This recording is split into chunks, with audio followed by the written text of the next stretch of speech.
V ameriškem mestu Sacramento se nadaljujejo protesti zaradi tega, ker so policisti ubili temnopoltega moškega na vrtu za hišo njegovih starih staršev. Obenem pa so tudi obnovili razpravo o pristranskosti ameriškega kazenskega pravosodnega sistema.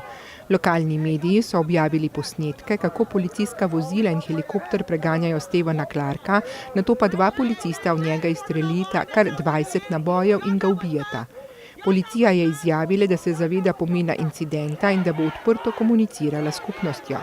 Znano je, da se je incident zgodil po klicu na nujno številko v nedeljo zvečer, ko je nek moški sporočil policiji, da nekdo razbija okna na avtomobilih.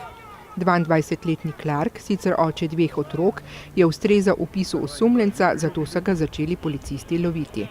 Clark se je skril na vrtu za hišo starih staršev, kjer je živel, a tam so ga ubili. Clarkova stara starša sta, takoj zatem, ko sta slišala strele, poklicala na številko za pomoč. Policista, ki sta ubila Clarka, so poslali do zaključka preiskave na dopust. Tajska je v obširni akciji zasegla več kot 700 kg kristalnih metamfetaminov v vrednosti več kot 22,42 milijona dolarjev. Droga je bila namenjena v Malezijo, narejena pa v regiji Zlatega trikotnika na območju Tajske, Mjanmara in Laosa.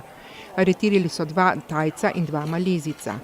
Trg metamfetaminov se je v vzhodni in jugovzhodni Aziji razširil.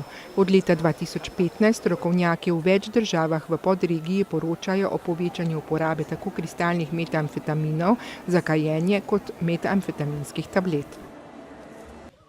V poplavah, ki jih je čez vikend povzročil tropski ciklon Josie na Fidžiju, so umrle vsaj 4 osebe.